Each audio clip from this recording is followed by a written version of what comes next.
it down with us, ladies and gentlemen. I want to thank them for joining us as well. James, great, phenomenal quiz, man. That was awesome, man.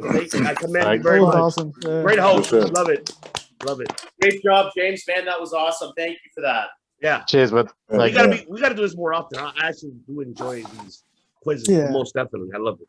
Especially the one you did with Kyle and with Universal Podcast. I enjoyed that one very briefly. Yeah. Okay, now let's get into the topic now, gentlemen. Now we gotta get into Mania Week. We have Mania Week coming up. Obviously, there's a lot of WWE content starting from that Monday to all the way to the following Monday. We have Monday Night Raw. You have the Hall of Fame. You have NXT Takeover night 1 on Wednesday, night 2 on Thursday, Friday Night SmackDown, WrestleMania night 1, WrestleMania night 2, and Raw. So you literally have a whole week of WWE content. And for those who are subscribed to Peacock now, enjoy it. So, but I want to go ahead and touch very briefly. First, let's start with NXT. Not going at the card, but I would ask everyone's opinion about it. Which match you feel that will actually, using that phrase, stand and deliver? Which one will deliver for night 1 or night 2? So I'm going to go ahead and go with Chad on this. Chad, which match are you looking forward to see on NXT TakeOver? Which one are you more intrigued about? And which one will steal the show? I think the match from NXT TakeOver that's not only going to steal TakeOver, it's going to steal all of Mania. Let's go. Is Ciampa and Walter. Come on. Yep. Come on. 100%. That's going to steal the entire week. That match, that everyone was wondering what's next for Ciampa. Ciampa didn't have anyone to really get him fired up and give us that great just 5-star match if you want to use a rating system. Hands down, that is the match of the weekend that I'm pumped for. Man, that is awesome. All right, for sure. Mr. McKay, straight talk. Do you agree with that, or do you have something different? I do. George? I agree with that. But that's not the one I'm pumped about. I'm actually pumped about the unsanctioned match. Kyle O'Reilly's been due for a single run for a long time, and nobody better to usher him into that than Adam Cole. And the fact that it's unsanctioned means they're going to put on one hell of a show. I mean, look at the TakeOver War Game stuff that they've done together. You're throwing that situation in an unsanctioned match. There's a lot of cool shit that they can do. We know NXT always does cool shit. Well, that's the one I'm pumped about. Well, I agree with the Walter one, but the one I'm looking forward to is that unsanctioned match. They had a great match in Ring of Honor. Yes, they did. Oh my God. they did. They've already proven that. Yeah, definitely. 100% agreed. Yeah. Now it's going to have that WWE polish to it, right? Don't get me wrong. ROH was great. ROH is a great company. I'm firmly supportive of them. I've interviewed a lot of their roster, but I just think that unsanctioned match is going to be something special. Oh, definitely. I'm with you on that. I'm looking forward. Bove, talk to me about I love y'all. My phone is about to die. I got to charge it for the next podcast. I'm going Jordan Devlin and Escobar. Good one. Match, that shit gonna eat. That ladder match is gonna be, come on, y'all. Come on. I like the Tommaso Ciampa and Walter shit, you know what I'm saying? But that Jordan Devlin shit, man, I'm going Jordan Devlin. I like Escobar. I like it, but I'm going Devlin, man. All right. Definitely. I love y'all. I gotta get off this shit. Shout out to all of y'all, man. SIDENOTE Suplex, man. Keep him around. CJ, I'll keep him in check. Jeremy, good meeting you, brother. Turnbuckle Tavern, where you at, man? Where the fuck are you at? Love is love. NWA up, man. All right? That ass, man. Good friend enemies, man. Love y'all too, man. Hope to do more with y'all. I'm missing a couple people. Kyle and the Prophet, I love y'all. I love y'all, man. I got to get off this shit, man. Till we meet again. We'll meet again. Nothing but love, brother. Brother. Later, man. All right. Okay. Well, yeah. Let's go with CJ. Which one are you looking forward to? I'm looking forward actually to Io and Raquel. I think it's like this will be shine time for Raquel. I mean, that's Triple H's girl, so I'm excited to see her with like the spotlight on her and see what she can do, if she can show improve. Get rid of it in our memories. Okay, definitely. All right, so I'm going with Jeremy representing with Jonah. So. Yeah. So I agree. So I mainly agree with the Walter Ciampa pick, but I'm actually going to go with a match that's I feel like isn't getting as much shine as I thought it would, which is what will probably be the main event of night one, Killer Cross or Karrion Kross against Finn Balor. I think a lot of people are sleeping on Karrion Kross because he had one bad performance against Keith Lee that wasn't his fault, and I think since then he's been doing some great work, and I think Finn Balor's the perfect opponent for him. So I think that match is going to slap, and people are finally going to wake up to what Karrion Kross can do. I like that. I like that. And you know his entrance is going to be sick, especially for both of them. Oh, absolutely. Oh, yeah, absolutely. Kross has an entrance. Like, I love Balor's like full demon entrance. If he does it, if he doesn't, his entrance is fine. But if he does a full Scarlet Bordeaux, oh god, entrance, it's gonna be awesome. Like as much as Karrion Kross is his own character, like she really ramps up that personality for him. Absolutely. And I feel like you're dead on. Something up. He hasn't hit his stride since that shoulder injury. I feel like that shoulder injury kind of set him back. But once Karrion Kross gets in his groove, he's going to be huge. Oh yeah, definitely. I agree with that. James, same. Karrion Kross, to me, he's someone I can actually see main event at WrestleMania against a Roman Reigns or a him against Daniel Bryan would be the best feud ever. Yeah. So I'm looking forward to that match. That's the most intrigued with. The match I think I will steal the show. I do reckon it will be Kyle O'Reilly v Adam Cole, because the two of them have known each other since they've been babies to my imagination. So you've seen what they've done in ROH, and if they're given the free reign to do whatever they want, which I would imagine they will, I can't see anything less than an unbelievable match out the two. But yeah, Karrion Kross is the one I'm looking forward to the most, because I don't know how that match is going to go. To be honest, I always predicted them two would face off in the main event during Mania season. So, yeah, do they have Kross win and bring Balor back up to the main event, or do they fast track Kross up to the main roster? So, I'm intrigued by it, but we'll see. It's surprisingly unpredictable. Yeah. Does Balor show up as the demon? What do you guys think? No. I wouldn't want it. I think what's great about it is that I feel like not many people are really anticipating the demon. So if he does show up as the demon, it will be a really pleasant surprise. He's keeping the belt then. I just feel like because he's doing this Prince gimmick right now, he's trying to steer away from the gimmick. Yeah. So he's going to keep going with that. Demon will come back at some point. I just don't think it's right now. And I think it needs to be on a big stage as well. Like, you need to do that on a big time stage. I don't think that he's not gonna be at Mania in Raymond James, right? So you're gonna have to hold off on that, I think. Well, that's actually a question I was gonna ask you guys, because I don't know the answer to this. But is TakeOver just at the CWC, or is it at a different location? No, CWC on both of them. Okay, wasn't sure about that one. No, because it doesn't have the same kind of impact when it's just at the CWC. If you're gonna do that, do it when they're back in front of a crowd. Yeah, agreed. It's just the fact that they want to separate, obviously, the roster from the main roster from it, especially with the whole pandemic situation. So they rather keep it distance away from that, because then from there you will lose a lot. Let's say, for example, like if one of them get exposed or be diagnosed with that COVID-19, then it's jeopardizing a lot of the card, especially for NXT, that is going live on a Wednesday and Thursday. So that's a big factor there. So that's why they have to separate it and do it in CWC compared to doing it in Tampa, Florida. But yeah, JOFO, Kyle, and Jeremy. Yep, I'm gonna go first. Yeah, I mean, you can go first. It's all good. I mean, I don't know. Are you as big of a fan of NXT as I like NXT? You're probably a bigger fan of NXT than I am. So yeah, you can. I mean, I agree with Walter and Ciampa. I think that match is going to be fucking amazing. Same with Kyle O'Reilly and Adam Cole. But the Adam Cole one I'm looking forward to just a little bit more than the Walter and the Ciampa one. That one is just going to, just the build up alone. Adam Cole is amazing. He's just, there's nothing that guy can do that's wrong, in my opinion.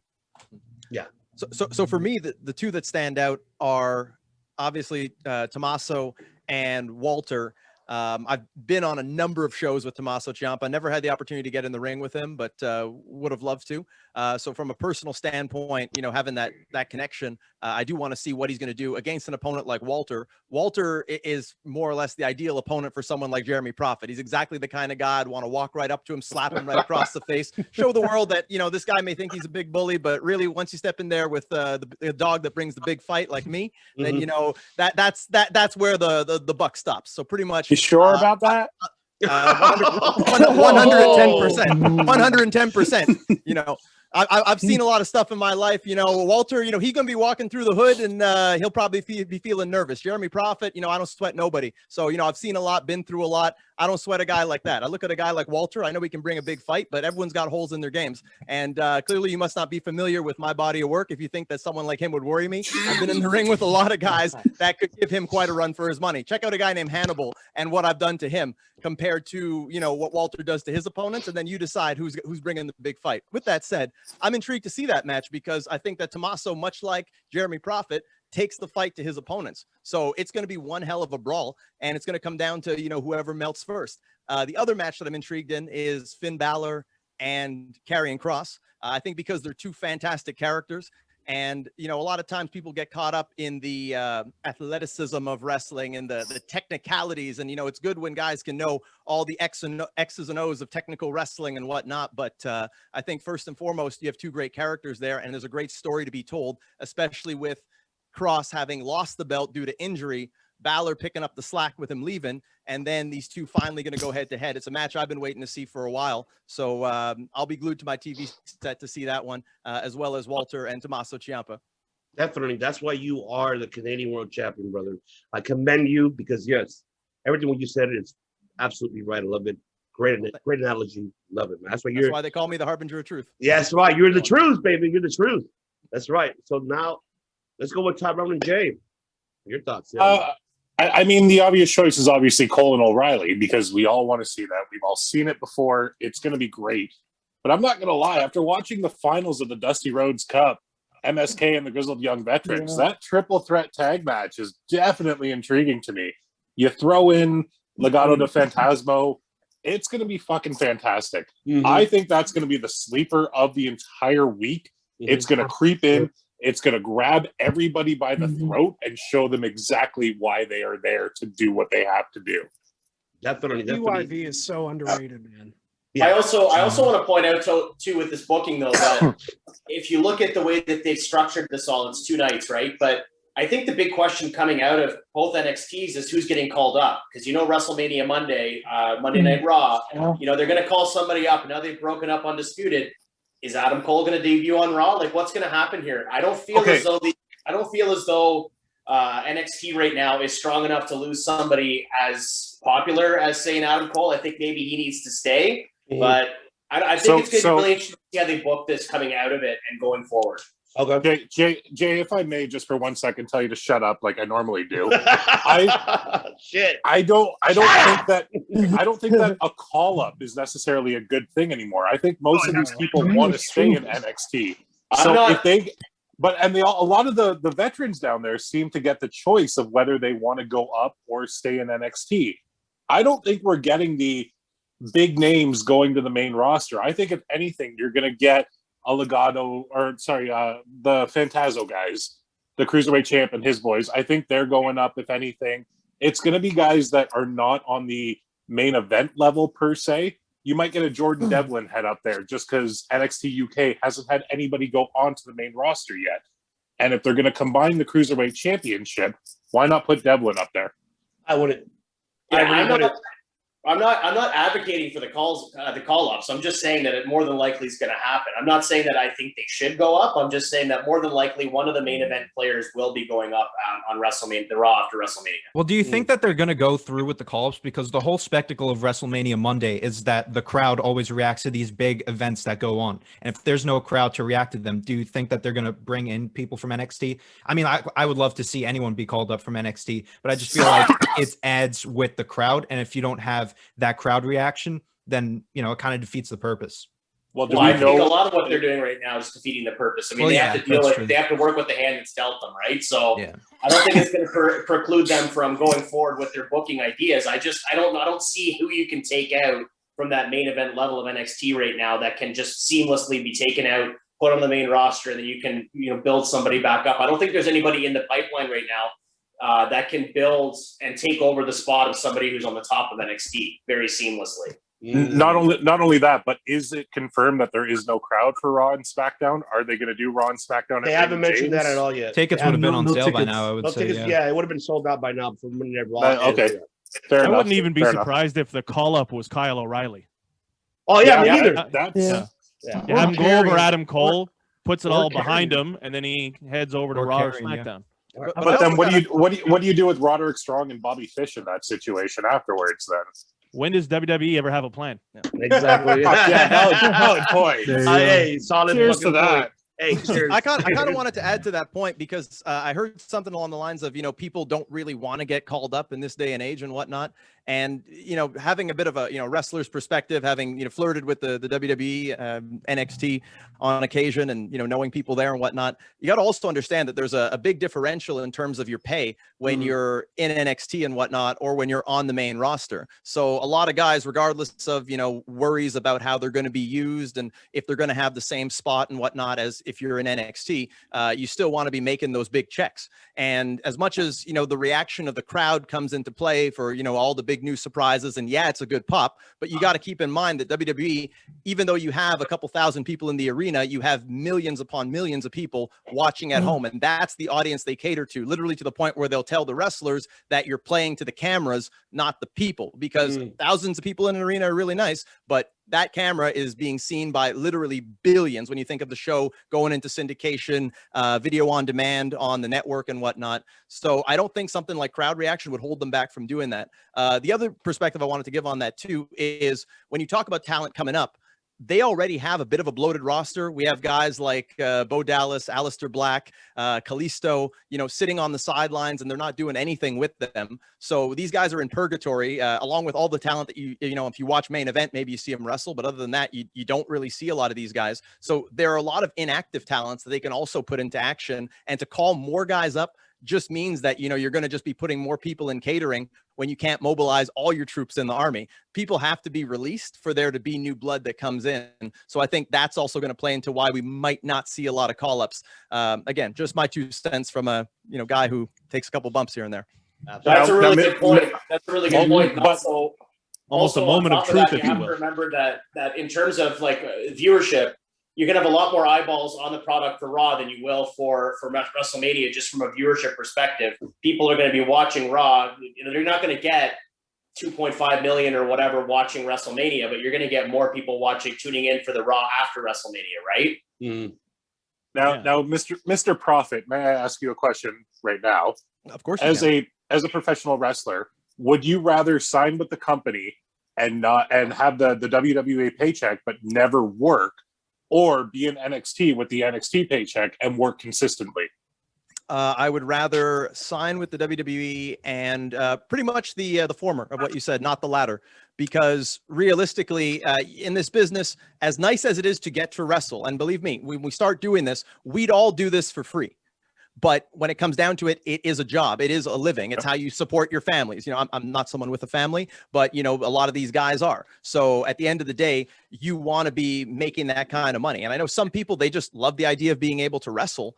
But when it comes down to it, if you're good and you're undeniable at what you do, even if you are one of these guys who are sitting on the sidelines and catering, you'll catch someone's attention. And catch someone's attention doesn't always mean, getting to have those house show matches that maybe don't go televised, but an agent sees you do it and then says, hey, maybe we should give this guy something on Raw. It really all comes down to, how the booking team sees you. If they're on your side, if they've got your back, they're going to be saying your name in meetings more often. And that's how you're going to get better spots. It's a business of who you know, not what you can do. So for me, even if I'm there spinning my wheels, not being used, I'm the kind of guy, as you guys can probably see, I know how to catch people's attention. So, I would mobilize that, and eventually hard work pays off. Oh, I respect the fuck out of that answer, bud. Thank you very much. Thank you. There you go. I got this. Finish this up very briefly. So I'm going to go with Anthony because go for it. Yeah, totally. I mean, I haven't really been paying attention a lot to NXT because I flip between AEW and NXT. But as far as I've known, because I've seen most of the takeovers, this is on paper one of the best takeovers we're probably ever going to see. And, you know, I compare those to like Dallas, New Orleans. A lot of those were great shows, but this on paper is a great one. And there's so many great matches and unpredictable ones at that. But I also have to go with what CJ said. Raquel versus Io is going to be a great match, but also just because of where they can go from here from it. Because it just depends. Would you bring up Raquel to the main roster already because she is a star in the making? And I talked about on the Circle Debate podcast that I feel like you need to wait to bring in someone like Raquel to the main roster until there's a spot for her where like you have to, she's the type of woman that she'll make a huge impact on the roster to the point where you have to mold your whole roster around her. That's how much faith and how much confidence I have that she will be a huge part of the women's division going forward. So, I mean, you know, I'm looking forward to what they do between Io and Raquel. I would be happy with either of them winning the title, but I mean, like, you could just go off of that and, you know, whatever you do from there is going to be great too. But to add on to that, also the Devlin versus Santos Escobar ladder match is going to be, it's going to slap as well. So, you know, any match really I could talk about, but you know, those are the ones I'm really looking forward to the most. All right. Modest Brothers, talk to me. Kind of same with Anthony. It's kind of hard to pick between that and AEW. So kind of flipping channels back and forth, but looking at the card, it's great. I mean, you have Balor versus Cross, Walter versus Ciampa. Like, what more can you ask for? But one, like he was saying earlier, it's everyone's sleeping on, I think, is MSK versus Grizzly Young Veterans and Mendoza and Wild. MSK is so talented, you know, coming from Impact as the Rascals. I wish they would have brought Trey Miguel, but still a great team. We saw what they did at the Dusty Rhodes Tag Classic with the veterans, so I'm not expecting anything short of excellence. So I think it's going to be a great match overall. I think that's the one that people are kind of forgetting, but I think it's going to still a show for sure. You, Alex, do you have any thoughts about it? Yeah, I mean, like, this card is so stacked. I mean, every match is they're gonna kill. It's gonna be amazing. So, but I'm gonna have to go with O'Reilly and Cole. You know, it's the fact that it's an unsanctioned match. You know, they're gonna do some crazy stuff, especially with the chemistry in the ring. What they do, it's gonna be an amazing match. So definitely O'Reilly and Adam Cole. All right, so let me get to my other two hosts. They want to give their thoughts. I'll go with Buddy Mike. Yeah, for me personally, I'm a Karrion Kross guy, so I'm very much looking forward to the main event. And like it has been said right now that, you know, this is a stacked card, and man, everything WrestleMania week is shipping up pretty nicely, but specifically in both NXT nights are going to be top notch. Chris? I want to say that I'm excited for the O'Reilly Cole match, but it's so parallel to the DIY storyline almost exactly that the only thing I'm looking forward to about it is just the match itself. But we saw with DIY, they were best friends. They teamed up for years and years. They finally broke up. They did a unsanctioned match that went all through the arena, you know, to the locker rooms, to the crowd. So it's just a copy and pasted storyline. The match is going to be great. I wish there were fans there to enjoy it. But my sleeper hit, for some reason, it's maybe because I'm a Loomis fan, is the Gargano-Loomis match. I think it's going to be a slower pace than most Gargano matches because that's Loomis's style, and there's a rumor that he might be the main roster call-up. Someone in this group said earlier that you don't call up your main guys, you call up like your sub guys, and I think Loomis might be that guy who's not main event level, but could be kind of in the U.S. title, you know, the mid-card roster picture. But that, I mean, that's just a match I would want to see without any of you guys picking your favorite matches. That was what I was going to go with in the beginning of this conversation. At the end of the day, the way I feel about this card myself is that I feel that ladder match between just Delvin and Escobar is going to be great because it's reminiscing of WrestleMania 10. You're going to have two titles up there in the, hanging. It's like a reminiscent of WrestleMania 10, Razor Ramon and Shawn Michaels. You're going to have that. And that's most definitely intriguing to see because people are not familiar with Escobar. I'm familiar with his background because I do watch Lucha Libre as well. Just because I'm Browns, I mean, I'm fucking watch everything. But no, I definitely I watch everything. But yeah, Escobar, I mean, he's better known as El Hijo del Fantasma, El Fantasma.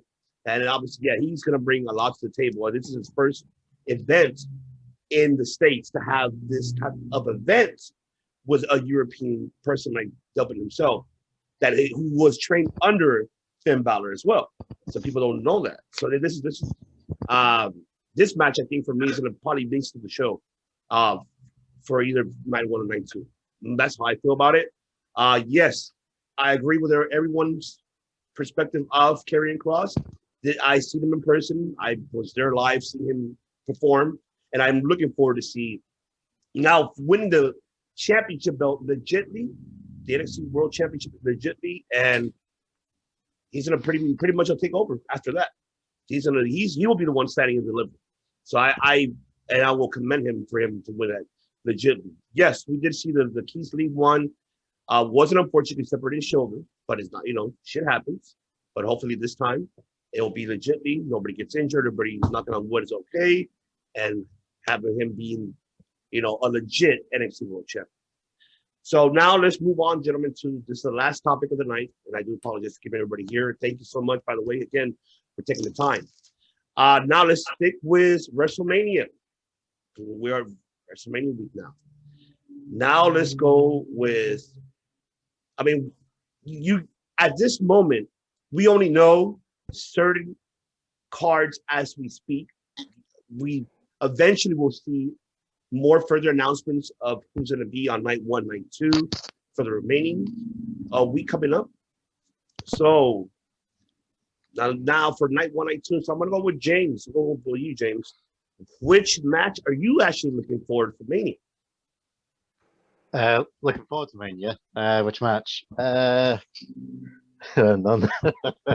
Tough one, right? I'm trying to think. Fuck. I'm not hyped for Mania at all this year. No, I'm really not. Like McIntyre v Lashley be a good match. I've already seen it before, beginning of last year. So it's not nothing new. Edge, Roman, and Bryan, but I like Daniel Bryan, but I don't want him in the main event. It should be Edge against Roman. Fucking hell, I am not. Can I digress for 1 minute? I just want to say that who should be the main event? It should be Sasha and Bianca Belair. 100%. Oh yeah, Period. yeah. That's the one that the women needs their fucking night to have it, and they're the ones who's going to steal the show. But not only because the women need to have it happen, they need to go with tradition of having the Rumble winner main event. Agreed. You've already got the men's one with Edge on night 2. Why not do it with the women on night 1 just to make it the same? Yeah. No, it makes perfect sense. Yeah, I think with the build, it's just I don't know if it fit just with the build. I feel like the build to Bianca versus Sasha Banks has been kind of lackluster. It's been more about Reginald than about them, which is not their fault. Unfortunately. Yeah, but the build has been bad because let's face it, as much as they're amazing in the ring, they both lack mic skills. Yep. Yes. Agreed. 100%. 10,000%. I agree with that. Especially Sasha. Every time Sasha Banks speaks, I leave the room because I fucking can't stand her. Like, I'm sorry, but the entire build for this show has just been, I'm the boss. Well, I'm the EST. Well, I'm the boss. And I'm the EST. And I'm Reginald in the back right here. Like, that's the entire build. Like, I want them to have the main event because they deserve the main event. But it's just like, I feel like get that spot. Yeah. The story doesn't deserve. As much as they're gonna steal the show, probably they're gonna have a great technical match. The match will be a showstopper. It'll be a match that everyone will be talking about the next day. The build sucked because the mic skills doesn't suck.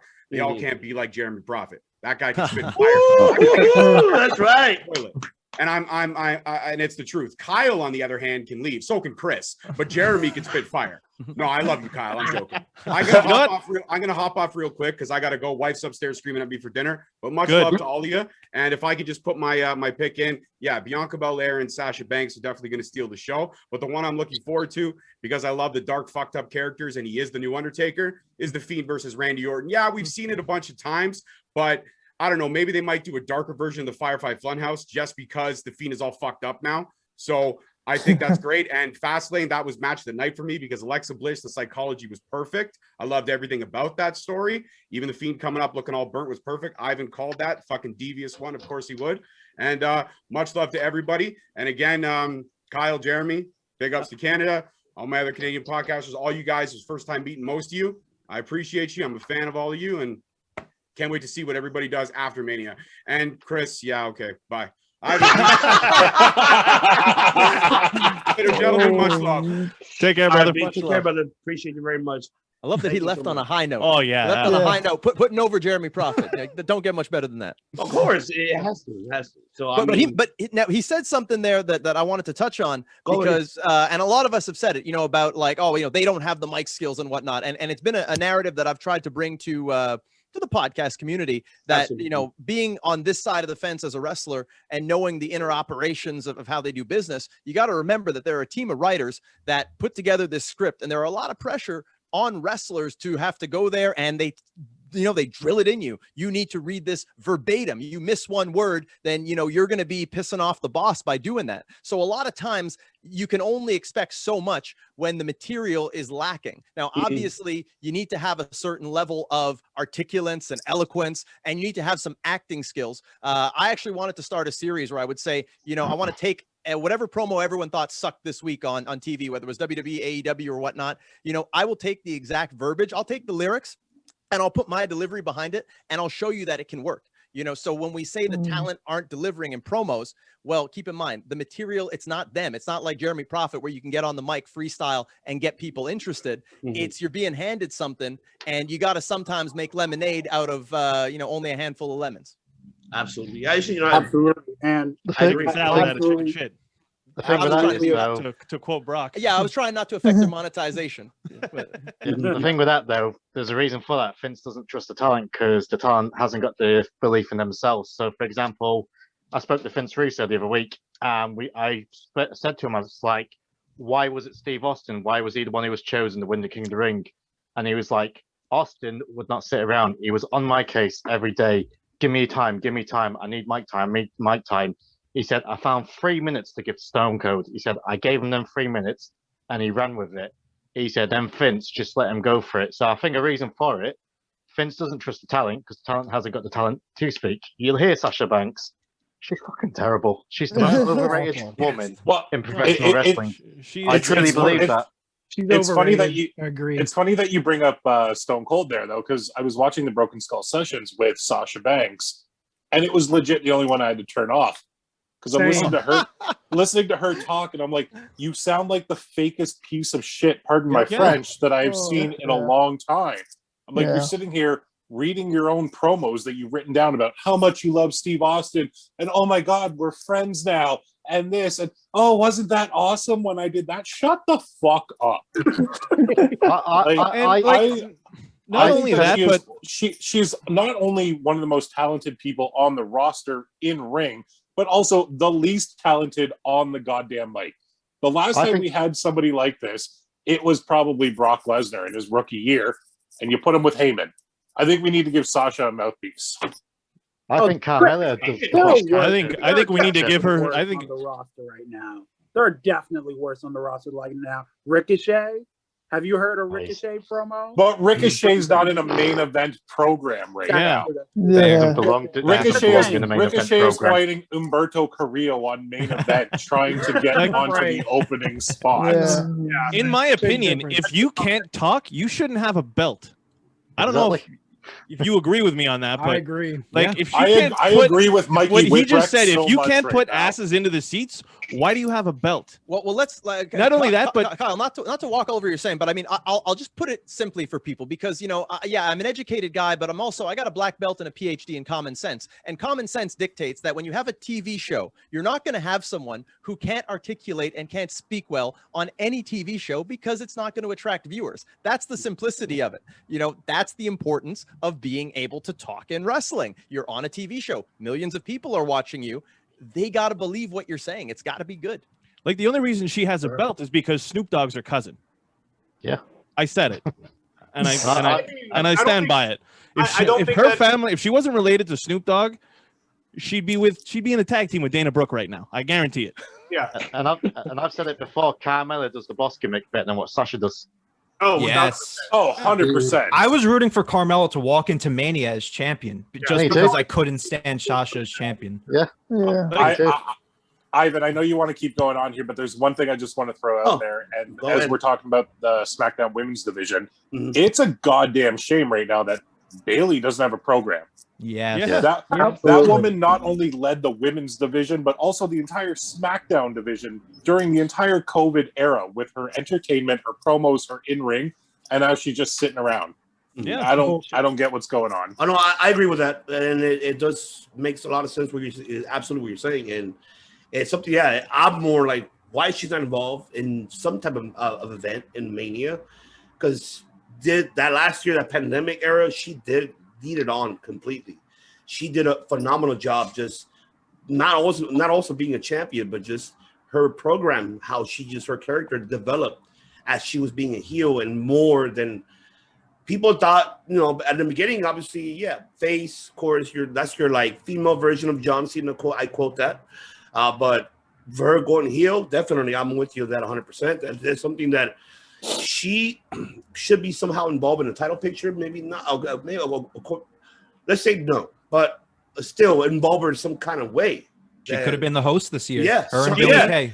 I think she should have been the champion still. Sasha never should have got that belt off of her. It should have been Bianca, because then she could have toppled Bayley, who had this amazing year-long run with the title. That one's debatable, to be honest with you. She basically had the best title run, like better than Drew McIntyre's. It would have been made more sense to have Bianca beat her at Mania. This way here, it establishes Bianca as, not to fucking no pun intended, but as a legit boss. Right. Yeah. I get what you mean. Chad, I want to go with you, man. Well, talk to me. For my match for Mania? Yes, sir. I mean, I'm not pumped for this Mania, to be honest. I think there's some good matches across both nights, but I think the story builds on most of these feuds, if you want to call them that, have been shit.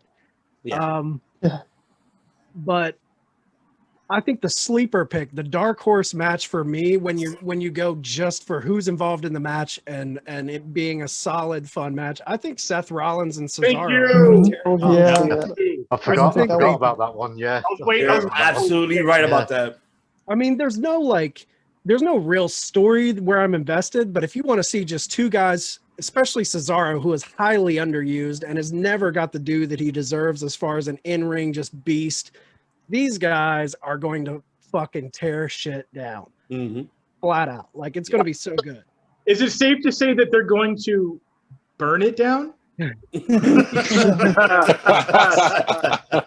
I mean, one thing's for sure, I'm definitely not excited for Braun Strowman, Shane McMahon. Why the fuck is it? Wait a minute. You're not? Yeah, I was going to say, you're not excited for Bad Bunny either? I am not excited for Bad Bunny at all. I'm a little excited for that match. In some weird way. What? I would not be excited for that. Now, by excited, I don't mean like I'm excited to see a car crash where people can walk away on his face. You know what I'm saying? Like that would be my piss break, for God's sakes. I'm not even going to see that. Yeah, Chris, the Shane McMahon match needs to be the piss break. Chris, which one are you talking about as the piss break? The Shane match or the Bad Bunny match? Both of them. WrestleMania in general. Taking a piss break. Hopefully they're on separate nights then, and we each have a piss night or a piss break each night then. Ivan, I have to run. This has been a blast. Love all your guys' podcasts. Hope we do this again. Follow you. First time meeting you. You are awesome, bro. I'm gonna follow you wherever I can find you. Turnbuckle Tavern on Instagram, T-Buckle Tavern on Twitter. I think most of you guys. If I don't, name. It's not like follow me and I'll follow you back. But yeah, had a blast. Thanks again, Ivan. You guys have a good night. You too, Chad. Thank you so much for joining me. Thank you. Nice to meet you, brother. Be safe. Okay, so my apologies there, guys. Sorry, I had to run for a second. No worries. This is, it's gonna be a 2-part, by the way. So it's not. So do you guys want to go live during the Bad Bunny match? We'll just go live. We'll just call it the. Oh my god! Yes. If you guys go live on Mania, I'm gonna join you because I'm gonna. Yeah, definitely. But yeah, CJ, I haven't got to you yet. My apologies, and I'm still waiting. And I have to get to you, Jay and Tyrone. But let me go with CJ first. Go ahead, CJ. Well, just looking at the card, I have a question for you guys. Do you think that we're gonna see all titles change hands? All of them? All of them. No. I don't see a possibility that any of them could change the way that the card's looking. Yeah. Well, let's call a spade a spade. I mean, this WrestleMania feels more like a Backlash than a WrestleMania, to be honest. Yeah. Very true. Yeah. Agreed. But I mean, Cesaro, Seth Rollins, that's going to be like your pure wrestling WrestleMania match. So I'm excited for that. KO versus Sammy, could that maybe, great pick. That's the darling match for sure. That's like the smart match. And I think they can do something different that they haven't done before. And Roman, Edge, and DB. I'm here for it. I want to see what happens. You know what I mean? So. Yeah. And Miz and Bad Bunny. Okay. I guess so. All right. Jay and Tyrone.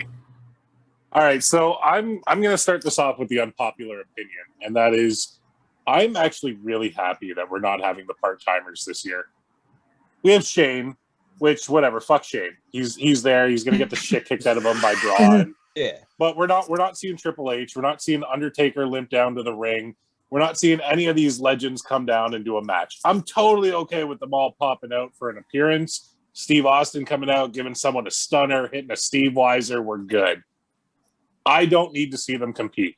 Mm-hmm. I do enjoy the fact that this is the first time in as long as I can remember that it's pretty much the main roster just doing what they can do. They're giving them a shot. It's a terrible buildup, and it's going to be blamed on the roster, which is what I don't like. People are going to go out and be like, this Mania sucked. No one built it up. They didn't announce ticket sales till 2 weeks ago. They didn't announce half the card until a week ago. Mm-hmm. But if we're talking about the card, the two that I think are going to steal the potential show are, CJ talked about it, Owens and Zayn. That is my match of the weekend there. But I'm also going to go long shot and say Big E and Apollo. Okay. Only because the way that they're building up Apollo right now, I think is fantastic. I think if they tread lightly and don't go any stupid way that we all know that they can go with this gimmick, mm-hmm. and they keep it the way it should be, it's going to be great. They put mm-hmm. the title on him. They let him go. They don't water it down. They don't ruin it. And Apollo could be the next major star on SmackDown. I like that. I like that a lot. Great analogy there. Jay, what about yourself? You mentioned Apollo, and I just want a quick 10-second catch-up on that. Is he no longer like the blue chipper do-gooder? Is he? No, he's Nigerian royalty now. Okay, so he got his accent back and everything. Side. yeah, he went serious now. Did he really get his accent? Was there an accent? Oh yeah, he's Uha again. Okay, is that real? Does he have an accent and the American one's fake or? Okay. No, it's not real, bro. But his family, his family is Nigerian descent. Ngannou interviews all weekend, so that's the accent that I've been. Ngannou's from Cameroon. Remind you that he's not Nigerian. I know that. I know. It's completely different. Absolutely, yes. All right, yeah. My apologies, Jay. Go ahead. Well, I'm just going to echo off Tyrone's point there. We actually put a poll up on our Twitter feed this past week and asked our audience if they thought that part-timers should have a larger role in this year's WrestleMania, and 47% said yes, 26% said maybe, and 24% said no. So I think most people kind of feel like this year's WrestleMania does need a little bit more legend interaction or some part-timers being in there. I think that there's one match that hasn't really been talked about a whole lot that I think could steal the whole show both nights is Seth Rollins and Cesaro. I think that match would be outstanding. And I'm so happy that we're getting a chance to see Cesaro on the big stage. You'll have to excuse me if we already talked about it. I had to step out for a second. But no worries. I think Cesaro and Seth Rollins could be the match of the two nights. Okay. Definitely. Kyle and Jeremy. First? I usually like to close it out. You can wrestling psychology here. Yeah, come on, exactly. He takes the heat, and then I do the hot tag. Exactly, that's how we work. Yeah, Cesaro and Rollins, I'm excited for. I'm kind of bummed that it's not going to be Nakamura because love me some Nakamura. Yes. Now, the Street Profits haven't been announced as part of the card yet, if I'm not mistaken. which I think is a huge crime because they carried the SmackDown tag division Oh, the yeah. entire year, and the fact that they took the titles off them and stuck it on fucking Ziggler and Rude. Hey, now. I think was a mistake. And Dirty dogs. yeah, no, I think Dolph Ziggler and Rude do not need those titles. They need to. I hope they lose them to the Street Profits if that match happens at WrestleMania, which I think it should. But yeah, no. I'm also looking forward to Drew McIntyre's entrance. Okay. And the Fiend's entrance too, like the whole pageantry of the whole thing, because we've never got a Fiend Mania entrance. Like we had the Firefly Funhouse last year. We didn't get like a good entrance, right? But this year, Raymond James Stadium, he's looking like Jason Voorhees and Jason Goes to Hell. I'm expecting a hell of an entrance from him. So, especially with Alexa Bliss. Oh my God! Right? I like that a lot, Kyle. I like that a lot. I'd love to see him come out of some like artificial lake, like see him walk out of a lake and like come oh my God, straight out Crystal Lake, like exactly Crystal Lake, yeah, exactly. Exactly, yeah, like some kind of twisted fucking Big Hero 6 between him and Alexa. Oh my God. That's why you're the prediction. You're not a spoiler. You're a prediction, Kyle.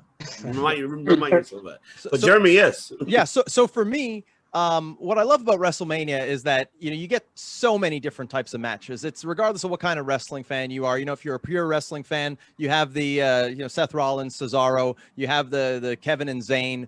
If you're a fan of stuff that's a little more out there, you got the Fiend and Randy Orton. It gives something for everyone. Wrestling at its best should be like Barnum and Bailey's circus. You need the strong men, you need the acrobats, you need the clowns, all of that.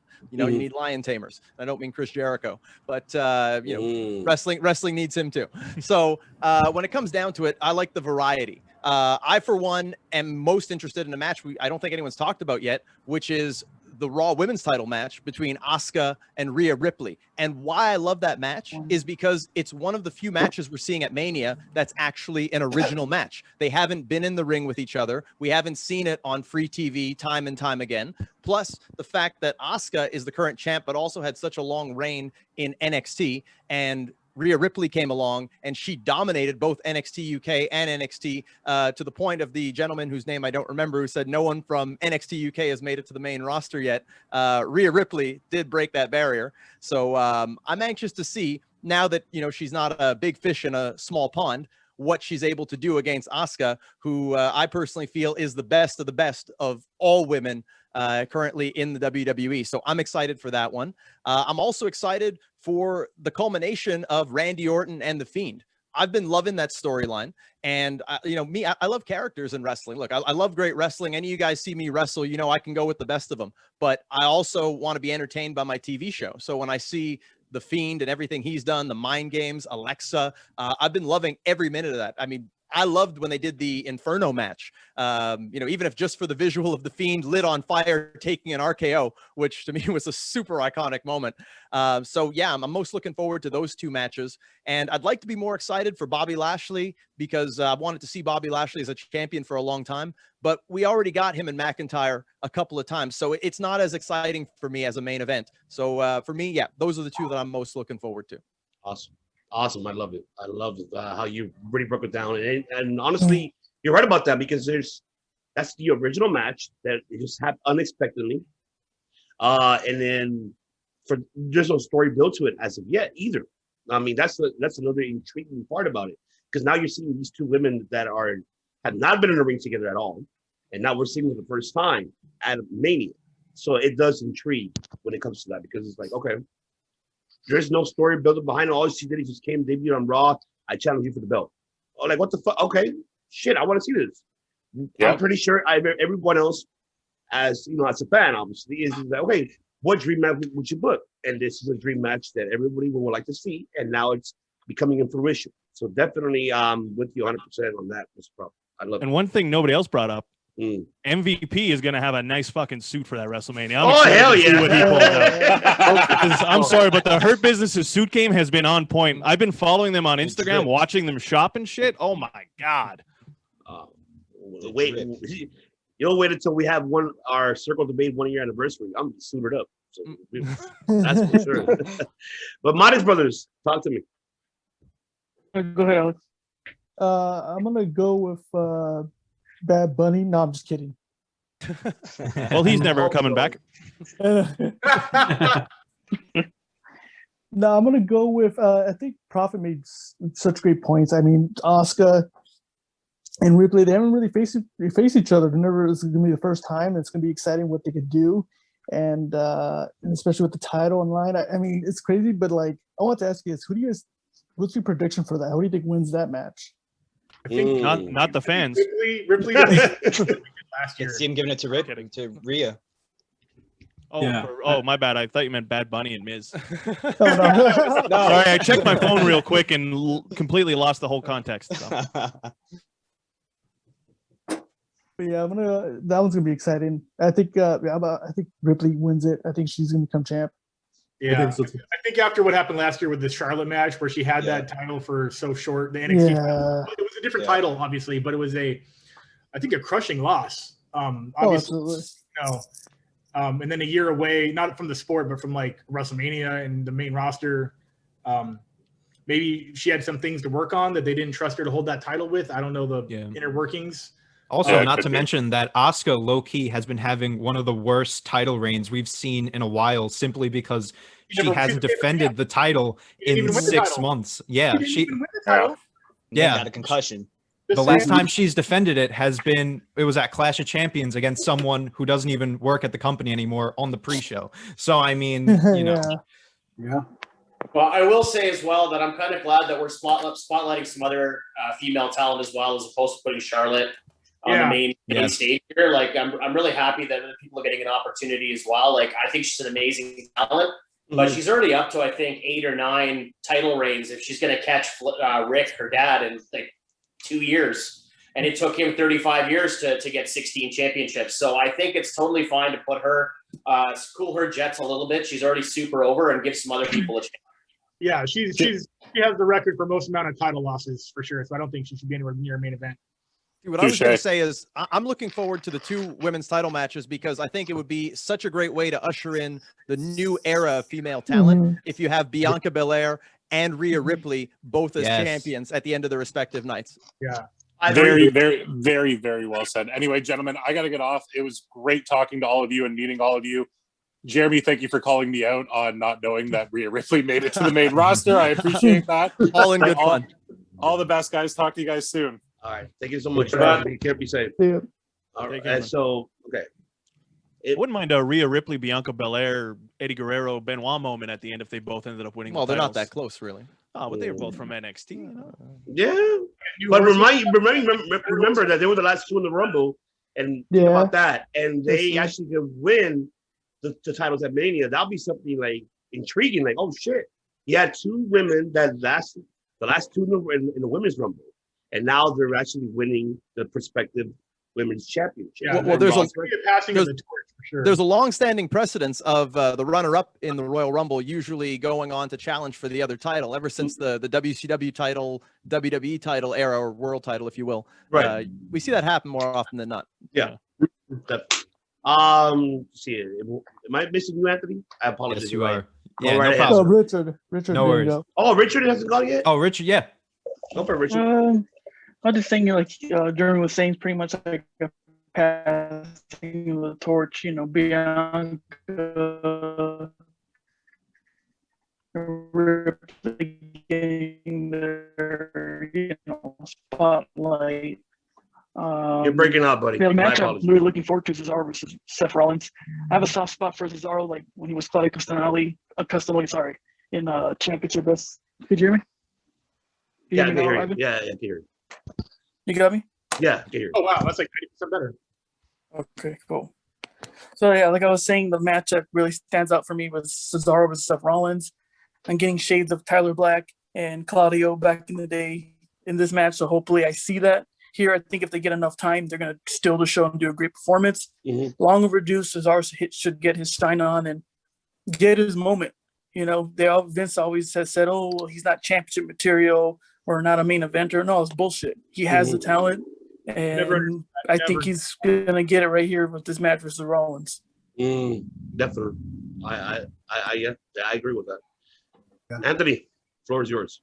I mean, I'm getting the general vibe from everyone that like no one is really that hyped for Mania, but I'm kind of in the smaller group that I'm especially hyped for WrestleMania this year after the year that we just had.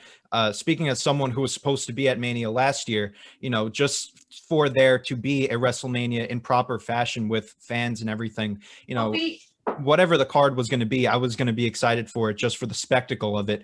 But, you know, speaking as far as the card goes, you know, on paper, I think this is a pretty strong Mania as far as the matches goes. The build is another story, but we have seen in the past that Manias with terrible builds have been great Manias nonetheless. I think the most recent example was WrestleMania 31, which I think is one of the best Manias that we've ever seen.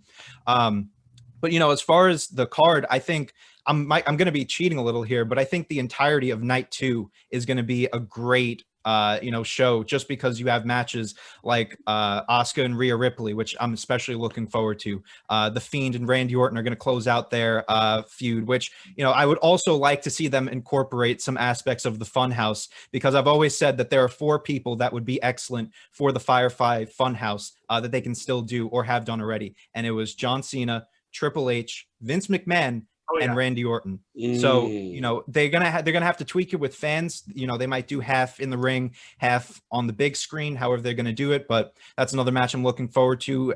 Big E and Apollo. You know, I love the Apollo gimmick. And, you know, honestly, the main event, I wasn't that big on them adding Daniel Bryan, but, you know, I think this is a way for, and again, some people might not agree with me here, so tell me on it, but the way that I'm seeing it, this might be a way for Edge to go ahead and win the title a decade after he lost it, that he was forced to retire. Because you look at it, and, you know, we haven't got a lot of fantasy booking in this stream I've seen, and it's kind of weird for the group that we have here. But, you know, if I can go ahead and do a quick fantasy booking, you know, I see that Edge might win the title, gives Roman a little bit of time to bring back in Jimmy Uso so that we have the full bloodline stable. While we're doing that, Edge can go ahead and face Seth Rollins and we get that feud through.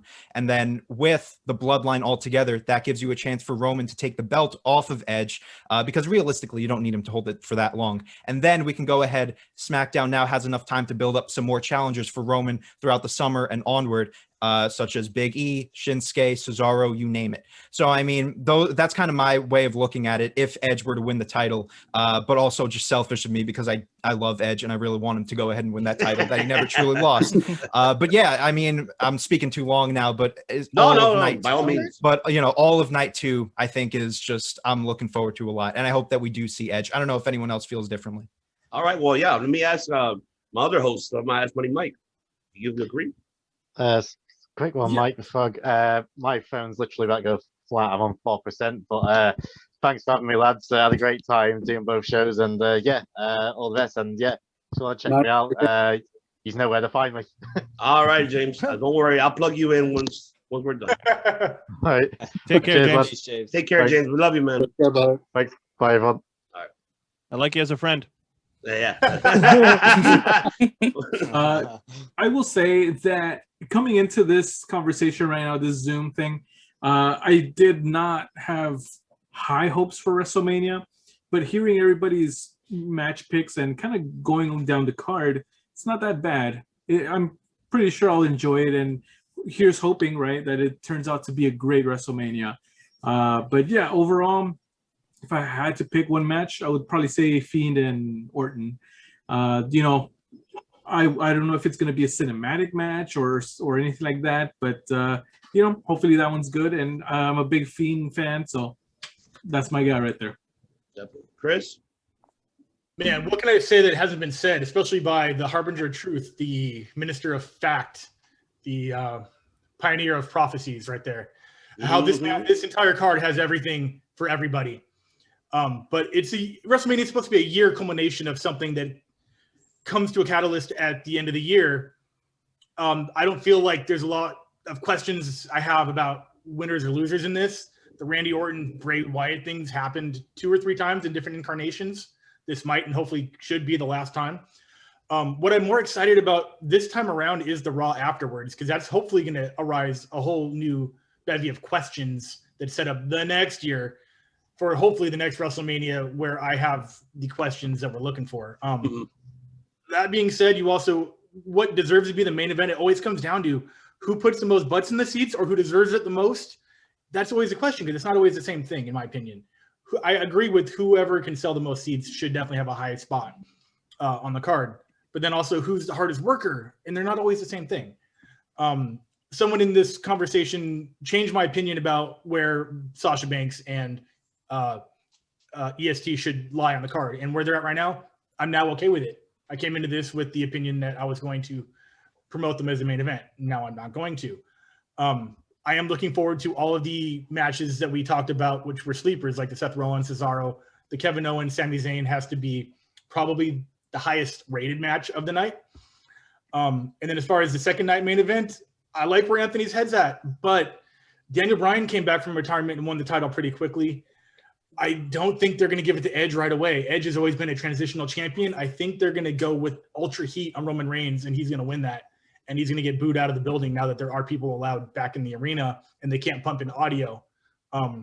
They were booing Roman Reigns with the audio anyways because he's heel right now, but I think this is just like a mega, just keep healing him. Just keep making him the new Brock where you just fucking can't stand his fucking face.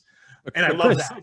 Chris, to that point, sorry, I didn't mean to cut you off, but no, you're okay, brother. I can't. That is something I'm interested in seeing, because the match itself, it kind of lost a bit of my interest because they added Daniel Bryan. I kind of wanted to just see a good, clean Roman Reigns against Edge, because I feel with the run that Roman's on right now, he's almost unbeatable. But then you have the story of Edge coming back to reclaim, and I hate that they say reclaim the title he never lost, because he was never Universal Champion. He was World Heavyweight Champion. But that whole storyline where it's kind of believable, you know, maybe Edge might be able to knock off Roman. I feel with Daniel Bryan being in there, the whole thing has just kind of gone through a blender where Edge is now a heel and Roman is firing on all cylinders as a heel. The only real babyface is Daniel Bryan, and it seems like they want the sympathy on him.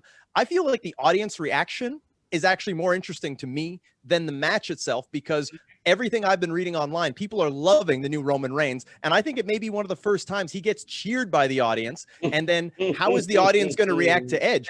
I was even saying that the people were maybe going to, you know, cheer Roman and boo Edge because Edge is the part-timer, you know, coming back, taking a WrestleMania main event spot away from the hard-working guys like Daniel Bryan and Cesaro and so on. So now it's more intriguing for me to see the people's reaction. And are they really going to boo Roman? I, for one, think that he'll actually get cheered more than everybody in that match, just because he's been doing such a great job of entertaining us on TV.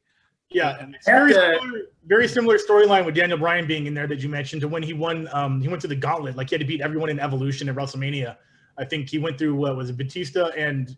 No, he went through Triple H first. Triple H at the beginning, and then at the end the triple threat. Orton and Batista in the main event, right? So this is very parallel to that storyline. It's almost identical, unfortunately, where he is going to come in as the underdog, undersmalled babyface against, I mean, you know, obviously two legends who are outweigh him by 40, 50 pounds. And 6 to 7 inches. But yeah, people are cheering Roman Reigns because of how good of a job he's doing it as a bad guy. It's the Rock effect. The Rock was so good at being a bad guy. Jeremy, you're so good at being your character that you can't not appreciate it. And that's what's happening with Roman Reigns, is he's so good at being a bad guy that they can cheer him, where he was so bad at being a good guy that they booed him. So but the aftermath, yes, I'm absolutely curious about crowd reaction now that they're in the building. Yeah, but that's also why they stuck Daniel Bryan in there too, so they can get the title on Edge, still protect Roman. He hasn't taken a loss since he's been back. Daniel Bryan's in there. He can eat the loss. He's on his way out anyway. Yeah. That's exactly what I think that is. I think it's a protected win and loss, and you could double switch essentially kind of, or keep them exactly how they are between Reigns and Edge. And it's the second year in a row we're not getting spear versus spear. Hey, you know what? At least we got Daniel Bryan in the middle, because I didn't. No, come on. You really wanted to see Goldberg Roman last year? Well, it would have been. Well, this year it would have been more spear versus hug tackle, but last year it would have been spear versus spear. Oh my god. But after this conversation, I'm like 20% more excited for Mania, but more excited for the Raw afterwards, because I want to know what's new. What are they going to do that's new this year? Yeah. That's all. I feel myself that I've listened to everyone with, you know, their perspective and knowledge for it. It's going to be an interesting WrestleMania for a fact. The fact is because, yes, we're going to see Cesaro finally somewhere. I mean, Mike and I, we always debate this on Circle Debate, like they always call it main event. It's not a main event. You're in a fucking card. That's just what it is. But they call it as a main event. I'm sorry, it's not a main event. It's not a main event. It just, I just love, at least he's in the card. That's what I'm loving about. He should have been pushed. I think all of us here could agree with this, that he should have been pushed a long time ago when he was hot. I think maybe it was 2017, 2018, somewhere under, but correct me if I'm wrong. We got ever since he won the Andre, Battle Royal. From there, he was hot to Cesaro section. Fans were loving him. He should have gotten that push. He should have been in the world title picture. The same goes for Nakamura. Nakamura should have won against AJ Styles at Mania, even though I'm an AJ fan, but that should have been Nakamura's night. What is the point of having Rumble winners and not winning at Mania? That is no point. It's useless. Like, doesn't make any sense. When is the last time we've seen a Rumble winner besides Drew McIntyre that has won it all at Mania? Seth and Becky the year before that. Yeah, okay. Not in the main event though. But not exactly. Yeah. Becky. I feel like Becky was. I feel like this year's WrestleMania is the perfect example of the brand WrestleMania being what's being sold to us. It's not like going back to the days where we had Rock and Austin and Hogan, even John Cena. I feel like this year's WrestleMania is the perfect example of us being excited for WrestleMania, the show, the spectacle, as opposed to one match drawing us in. It's not, you don't have people that are drawing us in for specific matches so much, big time draws, big time stars, as opposed to it being a group effort. But that's by design. I mean, WWE has done that for, as long as I can remember. I really feel that John Cena was maybe the last guy they had that was a draw on his own. And it showed with, house show attendances and whatnot when he's there. John Cena was a draw. But WWE, I think, has become a little gun shy of making someone into a big star and having them do like a Brock Lesnar, where they just decide to up and leave after they fed them everybody, put out tons of merch for them and made them the centerpiece of their company. If you, and I've researched this a lot, but if you look at WWE, there's always been a changing of the guard, whether it be, Hogan to Warrior, or, you look at a more contemporary example like Shawn Michaels to Austin. There was always that changing of the guard. And then when Rock gave it to Brock decided to just up and leave. And then WWE kind of decided to say, well, nowadays we want guys in these top positions where we can make them and we can break them. And if you look at the whole roster, any guy, take any one of them, they could easily be world champion just as easy as they could be in the mid card. Roman is no exception. He was in the mid card. He was United States champion a couple of years ago, and it didn't seem out of place. Nowadays, they don't go out of their way to make superstars because they want the WWE brand to be the biggest thing, the biggest draw, whether that's to their detriment or to their benefit.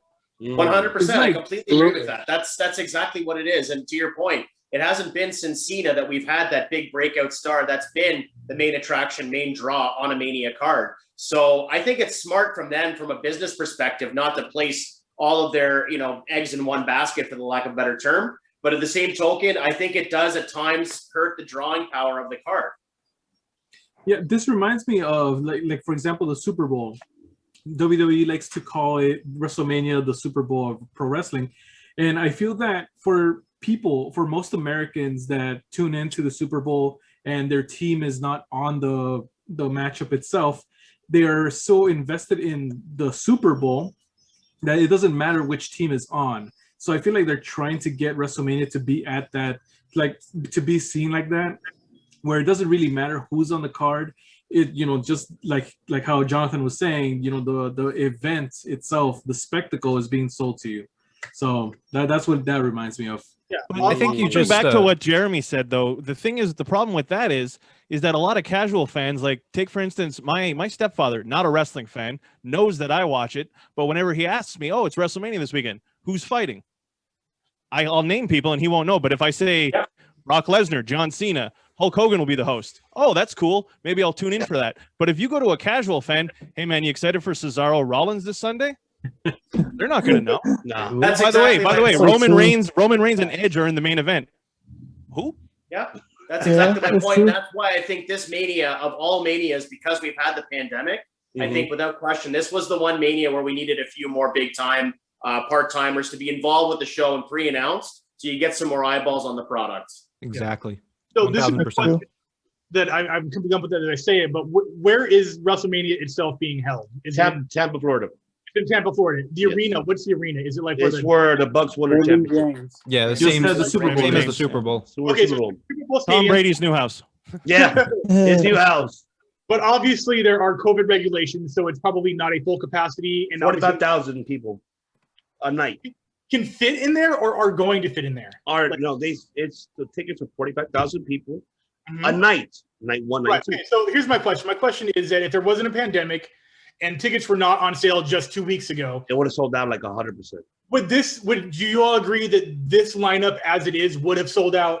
Yes. This arena or a bigger stadium, or is this kind of no? It would have sold out. Honestly, no question. now, is that because it is just WrestleMania and the aura of WrestleMania? Yes. Yeah. Somebody 1000%. Okay. Somebody earlier said that this feels like a backlash, which it kind of does, really. But just attach the name WrestleMania to it, it'll sell out. Okay, so yeah, that's a credit to what they've done as a company. Selling point for sure. Well, yeah, we got the main event from Extreme Rules last year. Oh yeah, that's right. Anniversary. Absolutely. That's a credit to Jeremy's point. That's what they've done as a company, and that's how well they've branded WrestleMania now. That you don't have to have these spectacular matches and you still draw. And I think that's part of the reason why they've decided to pull the trigger on this particular card, as opposed to having the part-timers and more of the established legends on the card, is because they think that WrestleMania is the draw, especially not being able to be in attendance for over a year. Yeah, fans are going to go regardless. Yeah, of course, you want to be a part of that title name, WrestleMania. You want to be a part of that. You want to be part of history. See, for me, watching fans just coming back, that's the big draw. That's, I want to see how people are going to react. It's been over a year of people not getting to express themselves. We don't know who's over. We don't know, if this person is really doing that great of a job of getting heat, or this person is really as popular as they say. People might be expecting, the fans to cheer Sasha over Bianca Belair or vice versa, but it might not be the reaction we get. So to me, the people are actually the big draw at this year's Mania. No, I'm with you 100%, Jeremy. You valid point, because now the excitement of going somewhere. How many people have not been anywhere in the past year and a half? Exactly. That's the major fact. Ape shit. I'm surprised. There's probably going to be fights in the audience from people's first. I'm just saying, like, what would you say? There'll be fight in the audience, bro. Yeah, that's your draw right there. It's the two people who dress up as Macho Man and Hogan in the crowds fighting each other. That's your draw. I will not be coughing on each other. Yeah. I think there's going to be a lot of the, the cabin fever mentality. Maybe your first public alcoholic beverage in a large arena with a violent entertainment resource right in front of you. Yeah, there's going to be some people kicked out for sure. Well, we're not soccer hooligans. Oh, hey. Ever been kicked out of wrestling events ever for fighting? I think it's happened. That's not brown. Doesn't mean I always, watch soccer all the time. I was thinking more Europeans, but yeah, okay. I watch Champions Leagues. You want to go that route? I can't have it. Hey, I'm a Champions League fan. I'm a Real Madrid fan, so that's me. But okay. And also keep in mind the kind of people who usually go to these WrestleManias. It's the hardcore fan base. You never know with them. They're wild. Always. Oh, yeah. Yeah, but the point to that, though, too, is that with restricted air travel, like we usually get a lot of Europeans coming to WrestleMania, hardcore people coming from England, places, things of that nature. So when you don't have the big-time hardcore mark audience that you typically do, or at least less of it, are they going to react the way that they do at WrestleMania? Are we going to have that strange reaction at Raw, the Monday Raw after WrestleMania? Or are we going to have the traditional, like, sort of casual fan reaction that the WWE wants us to have? That's very true. Absolutely, I agree. To end this with a note, gentlemen, I want to, and I apologize to all our viewers as well, who are subscribers to our Perspective podcast, who are watching this. But we're just give very, very briefly. This is only opinions matters. Only it's opinion, no facts here. Just like how I'm gonna give it straight out, like to Kyle and Jeremy, because it's just our fucking opinion. That's pretty much what it is. Follow the bouncing ball. Exactly. But this is a touchy subject because we had this debate last week. Oh, shit. Yes. And I would like to hear everyone's here because this is something that is sensitive to us. And I will respect you however you feel about it. Will not change the way how I feel about you at all. And I mean that with the utmost respect to all of you Perspective Plus. Now the question is, what I'm trying to bring up is, are you guys happy that Hogan is a host of WrestleMania. So I will go with Joe. Jay, talk to me. Sorry, me? Yes, sir. Jay, yeah. I'm on the fence about it. I personally don't need to see Hogan host a Mania again. He's already done it, so I don't need to see it again. I think that in the climate that we're in currently, in terms of our society, I think that we don't need to be putting a big spotlight on Hogan right now. I think that he needs to be, if they want to take him, put him back in the Hall of Fame, and they want to, start selling his merch on shop.com and stuff like that again, then fine. But I also don't think that we necessarily need to have him as a big time prominent part of WrestleMania, especially because if you want to do a legend in that spot, you want to have someone that you can showcase in that spot, then I think there's much better choices right now. I think there's more charismatic choices, and truthfully, I mean, other than hardcore marks like us, I mean, I think there's more relevant legends that you could put in that spot too. You could have Austin host the show with with hell Titus yeah. O'Neil. Love that. Or maybe not even at all. Maybe you have Billie Kay and Titus O'Neil host the show. And Billie Kay's been all over the internet. She's hilarious. She's killing it right now. So I don't know. My feeling on it is that I think that Hogan has his place in history, and you have to honor that. You can't ignore it. But I also feel like we don't need to be putting a spotlight on him right now either. I agree. CJ. I mean, that's definitely like, I'm sure they added Hulk. That's Vince that did that, and that's probably has to be tied into like the Peacock deal or something. That's why he's doing it. I don't think it's necessary though, and I agree with Jonathan. It should be like Stone Cold, HBK, could even be Triple H. But yeah, that's how I feel about it. I'm not really, Anthony. It's just fucking weird that they picked him. Like, there's no way that you could tell me that there was no one else that was available. Like, we've already mentioned, like Austin, DX. I feel like there are other names that you could have picked to, if we're going in this route. I know that we mentioned of using this WrestleMania as a platform to put the newer generation on the pedestal, Belair, McIntyre, all of those names. Someone like Hogan isn't going to do that. And we've seen it from his appearances that when Hulk Hogan is on the screen, it's all about Hulk Hogan, and the nostalgia sells it. So, I mean, all of the other reasons speak for themselves on, as to why I don't want him in the spot. And we can go into those, but, I don't really want to because they speak for themselves. But I think as a wrestling fan, I see why they did it, right? CJ already mentioned Peacock and everything like that, but there were just so many other routes that you could have gone. I already mentioned before, Bayley and Billie Kay would have been two perfect candidates for night one and night two. I like that Titus is getting the spot, but I mean, it's just a weird situation. I would have even liked if they had a bunch of legends that served as the hosts, but really it's just them putting over the talent as much as possible. And I wouldn't really like the spotlight to be taken away from those stars and put on the legends, but at least that's something. If you need a host, which you don't need a host for a show like this, this is really just a ploy and a way to go ahead and sell more tickets. And in Vince's eyes, he thinks that Hulk Hogan is still a way to get the casual fan. And to some capacity, it is, because the name Hulk Hogan, but with everything else taken in consideration and all the other ways that we could have gone with this in terms of being a wrestling fan, I think that this is one of the worst moves that they could have made for a WrestleMania host. Unless they have Hogan pin R-Truth for that 24/7. Oh, they better not. They better not do that shit. No. You know what? I think that's a free spoiler for all you people, by the way. See, why you predicting shit already, Kyle? See, that might happen. He spoke it into existence. Yeah, let's have Hillbilly Jim host it and just recite his Hall of Fame speech, and we'll call it a night. That'll be the all of night. I rather have Hillbilly Jim shit. Fuck it. But let me go with. Not the prophet, but the other German. I want to hear your thoughts. I think I understand it because you got to keep in mind they're in Tampa, Florida. Hogan's from Tampa, at least last I checked. Yes. So there's that connection going on, and from that lens, it makes sense. Also, I think he is a big draw more to like the older crowd, even like everyone knows Hogan. But and I agree there were probably other legends you could have gone with it. but I kind of don't care. It's just, I kind of don't care that Hogan's doing it. It's like, okay, it's a WrestleMania host. So I've never cared about anyone who really hosts WrestleMania ever since The Rock even. So it's like, it's not going to affect my life.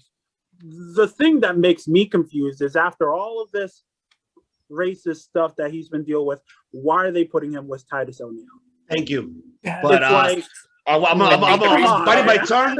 I'm biting my tongue because I'm saving my shit for last. But that's why I'm biting my tongue. Yeah, it's not even like something like I'm angry about. It's just like funny. It's like, really? It's like, it's such a boneheaded decision. Yeah. It's like bone cop, bad copper. Yeah. Good cop, racist cop. Yeah. Well, yeah. Well, Kyle, Jeremy, the floor is yours. So in terms of Hogan, like I said before, when you're talking to a casual fan about WrestleMania and they're like, oh, who's going to be there? The minute you say Hogan, everybody knows him. So that's one way to get the fans in. Titus O'Neil, he's a huge charity guy. He's a former Gator in he's a former Florida Gator. He's known everywhere. So that's just a good way to get more eyes on there. Because then you're like, oh, we got this good Samaritan goodwill ambassador hosting WrestleMania. And you also have Hulk Hogan, right? Yeah. So that's one way they could probably spin it, but I still see Hogan winning that title before the night's over. It was rumors a while ago for last year's WrestleMania that he was going to come out and win the Andre the Giant Memorial Battle Royal. Like he was going to be like a last minute entrant, not take any bumps, but have him win the Battle Royal. I heard about it because of the NWO being inducted that year, but if they might go with something like that, honestly, to include him in some capacity. But so he's going to be shaking to get the Battle Royal. I think him getting out of the ring counts as a bump.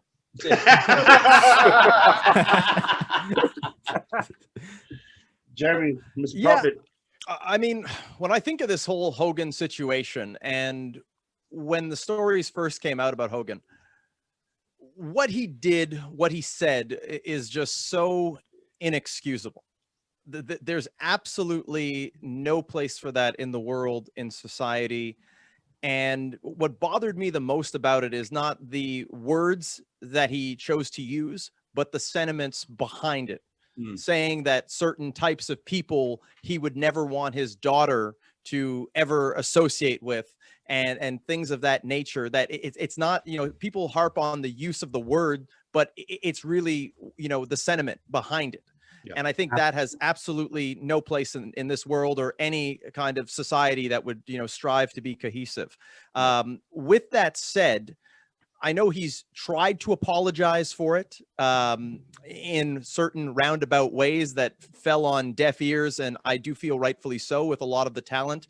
Because it seemed like he was more upset about, the fact that he was caught and the fact that this was a private conversation that should have never seen the light of day. But, a lot of what you do in the shadows, when that comes to light, it shows the kind of person that you are. Now, I don't want to be too preachy and, take us down a long tangent here and whatnot, but I also got to look at the flip side. And this is, what makes me the harbinger of truth is I look at both sides. And we also live in a society where, convicted rapists like Mike Tyson and Tupac are praised and glorified as well because people forgive and forget. You see, I don't have a way to really end this because to me, it's like, what harm is he really causing as a host? Am I going to be interested in seeing what he has to say? Absolutely not. But then I think about what kind of message does this send to people, seeing that this kind of thing can happen and they can bounce back. Now, clearly the man can't pay for his sins for eternity if he really has changed and whatnot. The only issue I have is I don't know. I've not seen any evidence of any kind of change on Hogan's part. And, with that said, I mean, I think that WWE, if they're going to give him money, obviously they have to use him. But I just got to say, what kind of message does that send into the people? I'm standing up because the way how you put it, I applaud you. I applaud you how you said it because. Thank you. No, definitely. It bothers me, but yeah, but the way how you put it makes 110% absolute sense how you broke it down. The bottom line is, I just wish that he would actually show some remorse. I'd be okay with forgiving him, but I've seen nothing that shows that he in any way understands the gravity of his way of thinking. and is actually sorry about it. I think it's only because of the consequences that and getting canceled and out of the Hall of Fame and whatever it may be, that he felt sorry, and now they've just rolled out the red carpet for him again. So that's the part that bothers me, and that's why I'd say Hogan at Mania, that's a hard pass for me. Yeah. Is there anybody in wrestling history at his level that has tarnished their legacy to the degree that he has, being the creator of Hulkamania and being the torchbearer for Hulkamania, to go from that to now his legacy is forever tarnished? Is there anybody that at his level has ever tarnished their legacy in wrestling to that degree? I'm going to be honest. What do you consider his level? Because there's obviously much worse crimes that have been committed by slightly lesser, but Hogan is the pinnacle of fame, for sure.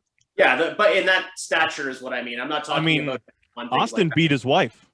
Yeah, that's pretty fucked up. Yeah, Deborah. Yeah. Jimmy. I don't know. Jimmy Snuka murdered someone. Yeah. Allegedly. Allegedly. No, and I'm not dismissing those things. I'm just saying that from a perspective, from an optics perspective, for Hogan to be one of the top 2 biggest stars, maybe 3 stars in the history of wrestling, the Austin thing flew under the radar, the Snuka thing flew under the radar. The Hogan thing is probably the biggest thing on this level of wrestling since Benoit, I would think. Yeah. Well, okay. The reason why for that, and no, go ahead, Jeremy. I want to digress, but no, go ahead, Jeremy. You were going to say it. Jeremy number 2. Yep, Tanti. Yeah. Non-profit, Jeremy. No, I was going to say that the closest thing would have been Benoit, just because, not even because he was at Hogan's level, but just the amount of press it had. That almost ruined the company. And it's probably one of the primary reasons, along with Linda running for Senate, why WWE banned chair shots and went PG, is because of the Benoit scandal. It was huge. It changed the business. It did, but I think that was just the one that kind of sparked it, because it was announced by the media that what he did. But that was just what sparked it. But prior to that, it was, we had Eddie Guerrero. We had, other than that, exactly. Owen, another one that has been previous to that. So it's most definitely changed. But I want to digress the fact that, like I said, I love Mr. Popper's analogy, how you broke it down. I still do not, personally myself, I do not feel comfortable about it. Yes, I know I'm not an African American, but I grew up in that community. Yeah. I grew up with that, and Black and Brown movement, that's all me every time, and that's always going to be the all day, every day, because I grew up in that environment for my childhood. I'm 37 years old, so it's like I grew up with that. And for a man that has not forgive, I can forgive but not forget. But for a man that hasn't even apologized for the word he said, it's appalling to me. You can apologize, you got caught, but you didn't apologize what you said. Of course, yes, how Jeremy said, of course, people have different conversation off camera, off everything, yes. Say certain things. He got caught, but it just, how he put it, how he said it, offends me. Because it offends me too, even though, like I said, I am not an African American, but I'm brown, I'm Latino, and it affects me, But overall, it doesn't matter what ethnicity am I or what race am I. It affects all of us here, and I don't like that. I just personally don't like that. I think it's indicative of how wrestling in general tends to fly under the radar with the news and negativity that happens. When there is a big time story that's in the mainstream media, it's typically negative. But I think back to, if the comments that Hogan made were said by an A-list, celebrity star in Hollywood, with the current climate that we're in today, it would have been cancel culture and they would have been gone. Yeah. So because wrestling is kind of in its own bubble, he's been allowed to continue. He had his slap on the wrist being taken out of the Hall of Fame, but now he's back in it. He's going in a second time. But think about this though. His professional career cannot be tarnished. I'm not tarnishing his professional career, but What I'm tarnishing is his persona. His outside of the ring is what I'm tarnishing because you don't have. That's what I'm aiming at. I'm not. Gotta aiming go, for guys. I gotta gotta take off. But I'll just say this: Hogan's star power is not the same, and I definitely think they should have put Ric Flair if they needed a legend. Ric Flair is the guy. He should. Naomi should have been hosting because she's from Tampa alongside with Titus O'Neil. Yeah, I'll get into that when it's my turn for sure. That's a big subject I have. All right. Good night, or good day, everybody. Yeah. Funny Mike. But yes, to finish over, like I said, I'm not here to tarnish his career in professional wrestling. I'm tarnishing his persona of what he's done. That's one thing that I feel disrespected. He's already done that himself. Yeah. I mean, I guess CJ's yeah, of course. I get everybody because Peacock, everything else, promotional wise. It's very understanding that his name has to be there. But it's like on the side of a face. It's like you're literally gonna have him hosting it with another African American.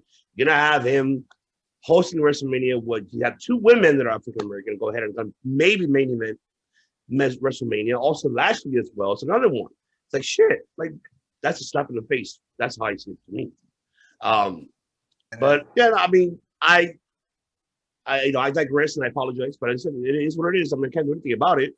I think the good thing about this whole thing is that the WrestleMania host in general usually doesn't do anything worth noting besides come out for the one promo and say, "Hi guys, I'm the host," and then leave. We're messing it up with Superdome, brother. Yeah, exactly. So I mean, like, as long as we continue this trend and we just get the catchphrase or whatever, and we don't have to see him throughout the rest of the night, then it is what it is for me, honestly. I'm interested if they're gonna have Titus O'Neil have a pose down with him. Oh my God! You know what? You called it right on point. That's what you're the prediction guy, bro. Fuck, man. Jesus. There's a part of me also that thinks that Titus is there to do the same spot that he did last year after the Funhouse match, where he was like, "I don't know what I just saw," and he's gonna do the same thing for like the Orton Fiend match. He might. Either that or run down to the ring and slide underneath the ring or something accidentally. Yeah. Hey, does anybody know if red and yellow goes good with green and gold, or? I don't know. I don't know about that. You know what's funny is I always say this. It's not that he's the spoiler. It's that there are these moles for WWE that what they do is they go and they watch this kind of content and then they use it to give actual good ideas. That's what it is. Yeah, I've been saying it for weeks. Sting has been watching my AEW reviews because everything that I called him out on in those reviews, he did the very next week. Which, by the way, I haven't gotten an AEW paycheck yet. No. I need you in the episode with us to talk about AEW. I need you there because everything what you said is fucking like on point. I'm like, son of a bitch is like literally said what we just said. I'm like, but I love you, fucking love you, fucking. But yeah, okay. So I have to get to Modest Brothers. Your thoughts about Hogan? Alex, Richard, anybody? Yeah. Pretty much like you guys said it best. He showed no remorse or he's not apologetic at all about it. It's more like, oops, I got caught. He should come with an apology. I don't know, like you were saying, Ivan, his star power's faded. There's no reason why to bring him, back. And it's even a bigger bonehead move that he's, they put him up with Titus. At this point, I'd rather see Titus go solo and get his shine and be the host himself. Even bring back, Gronk. I know Bob, you were trash him, but he's Super Bowl champion. Tom Brady will be fine with me. I don't give a shit. Yeah, why not? Titus played football. There's a football connection between him and Gronk. Comparing to Brady for sure. Bring Giselle too. It's there, so why not? But just it's not acceptable, in my opinion, to bring him back for the words he said. And he's such an icon. I know it's a tough spot as a fan, of him, in the ring. It's hard for us because we've seen him as, as kids growing up. I mean, he's a legend. He's an icon. It's Hulk Hogan, for God's sake. But for what he said, it's not excusable. And he shouldn't be back. And simple as that. He shouldn't be back. Alex? Yeah, I mean, I don't know why they put him in, especially with Titus, too. It just makes no sense. I mean, he's in, especially, it's WrestleMania, it's the biggest audience. Unless he uses his platform maybe to at least apologize, But I don't know if he'll. I mean, that's the only reason why I could think maybe they'll put him in, because maybe he's like, you know what, I'm gonna apologize. I'm gonna apologize to the biggest stage, but probably not though. But yeah, it's just crazy. I mean, I would have liked to see Titus do it by himself. I think he would have did a great job by himself. But yeah, and then also like saying like a casual fan, as soon as they hear Hulk Hogan, they're gonna watch just to see what happens. So I feel like that's gonna generate a lot of audience just to see, curious to see what's gonna happen with what they're gonna do with Hulk Hogan. But I gotta question what Hulk Hogan's drawing power is, you know, with fans that are like in the prime of their life, because I feel like most fans, I mean, if you look at Hulk Hogan in like the 80s, he already looked like he was like in his 50s. He looked like somebody's, you know, grandfather who goes to the gym 3 times a week. But when it comes down to it, I don't know if he really moves the needle that much for, you know, fans that actually still watch wrestling on a weekly basis, or that person who maybe hasn't watched wrestling, but are they really going to shell out the money for Peacock to say, hey, I'm going to watch Mania because Hogan's gonna talk for a bit? They probably think he's going to come down to the ring with a walker or a wheelchair drinking prune juice. Yeah, and that also he's there for the sports entertainment fans, not the wrestling fans. Yeah. No, you were saying you also have to look at it in that sense too, that those people that do still watch the product are educated about what Hogan said and did, and they're not interested in him either. So I don't really, it's a kind of a head scratcher. Yeah, I agreed on that. And the last note, I'm gonna let my other host Chris to end this topic. Go for it. So there's some points I made a couple days ago. I'll make them quick, but there's some new points I want to bring up in relative to what CJ, the phenomenal CJ Styles, had brought up that I'm going to sort of counter. I don't think you should have to be part of the community he offended to have an opinion that he shouldn't have done it, obviously, because we're all humans. And Prophet, you made a great point that it's not even the word that he used, which is of absolutely pinnacle offensiveness, but the context that the conversation could have happened without that word and would have been seriously as offensive as it is. Maybe it's not my place to speak about the accomplishments of the African-American community, but having Lashley, Sasha Banks, the EST in this star-studded main event spot, those are accomplishments that I think that community should be proud of. And then putting Hogan in there, I compared it to having a transphobic person MC the Gay Pride Parade. It's almost identical comparison, in my opinion. Having Naomi come in would have been a great replacement, and she doesn't have the star power that Hogan does. CJ brought up that maybe Peacock wanted a big name in there. But Peacock right now, if you guys don't know, are scrubbing things from the history book of the content that they're using on the network. They're going back. They took out the Roddy Piper blackface, which probably a great idea. And they're going through other content. And so it's really hypocritical for them to scrub racist history and then have something that is the most recent racist incident within history of the. I didn't even think about that. That's a really good point, Chris. Yeah. Great point. So I brought up the point earlier, like on our last episode, they're putting dollar signs ahead of the political aspect of it. And thinking about it like that, I started this a couple days ago, and I created a change.org to replace Hogan with Naomi. I think I've DM'd the link to our Instagram group. I have 21 signatures, which I think is most of us. It doesn't make any sense besides dollars, and the dollar signs is stupid because you're putting the buy rates before the actions of Hogan. And I don't believe in that. That doesn't make, it's like, who cares how racist he is as long as he makes his money is super fucked up. Especially now that CJ said, Peacock may have paid more, but they're going back and censoring other racial incidences, but not the one that makes them the most amount of money. If you agree or not that this is like a mania that does showcase the African-American community, if that was done on purpose, that's great. If it wasn't done on purpose, it's still great that they have that spotlight, and tainting it with Hogan. Like, I'm just not down for that cause. And Ivan mentioned on a previous episode that he's going to be coming out the real American when he is anything but representing our country, at least the good side of the country that is not racist and doesn't support Hogan's statements, especially since me and Prophet also have the same opinion that it's shame versus guilt. He's more, he's upset that he got caught. Yes.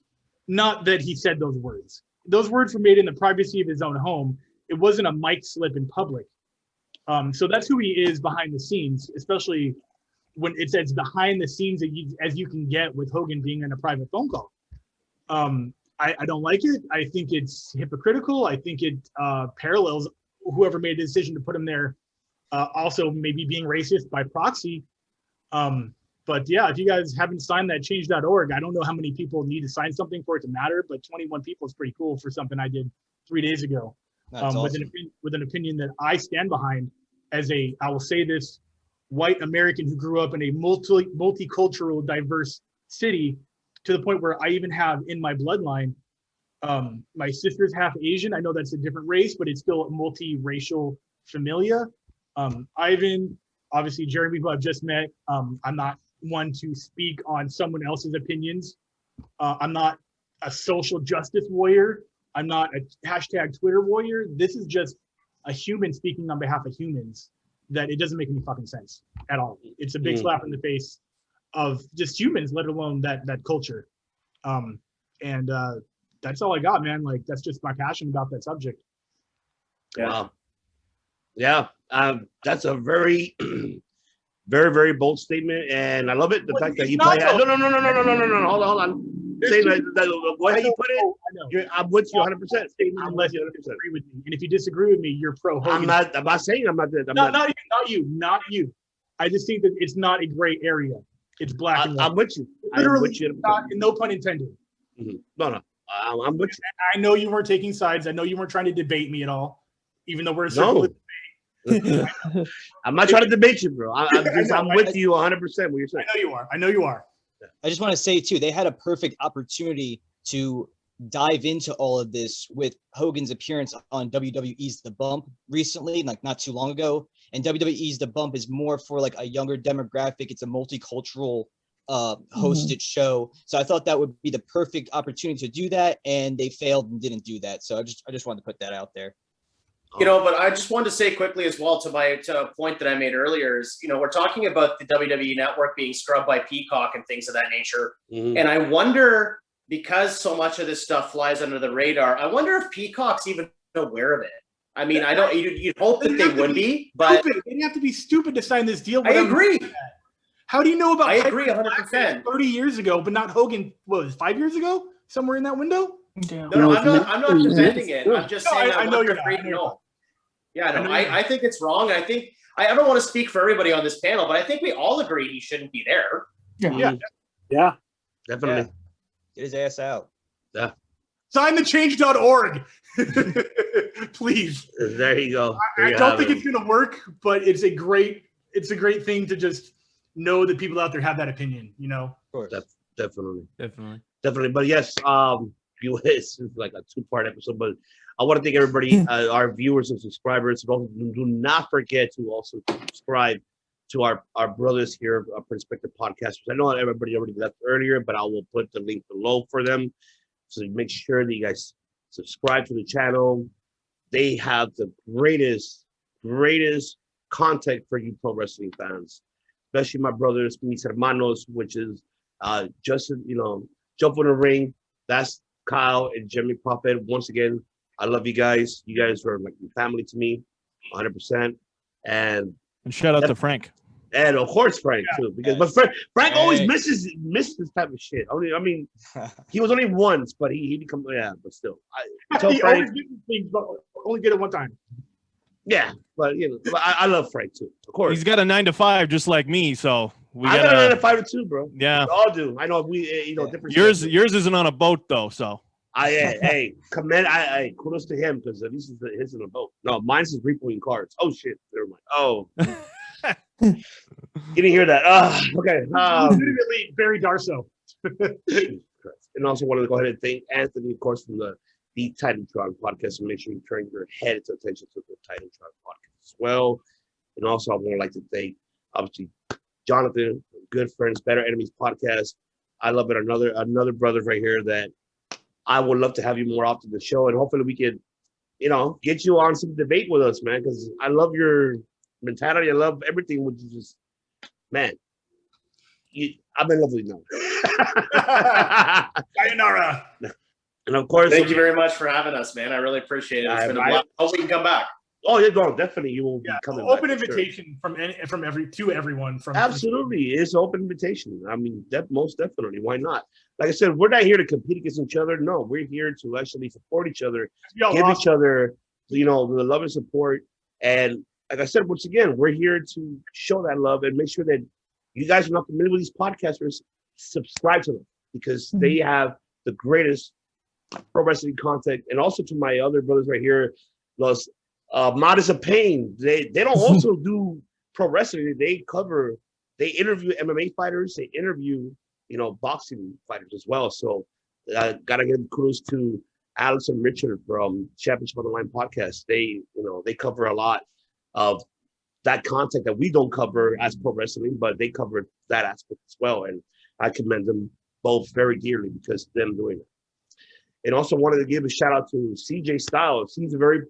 His is like kind of like you, Anthony. He gives whatever news and he's out and about. Get you your information and get you the hell out of here. Yes, yeah, he does that. And I gotta give shout out, very kudos to him, the fact that he supports everyone here of our podcast.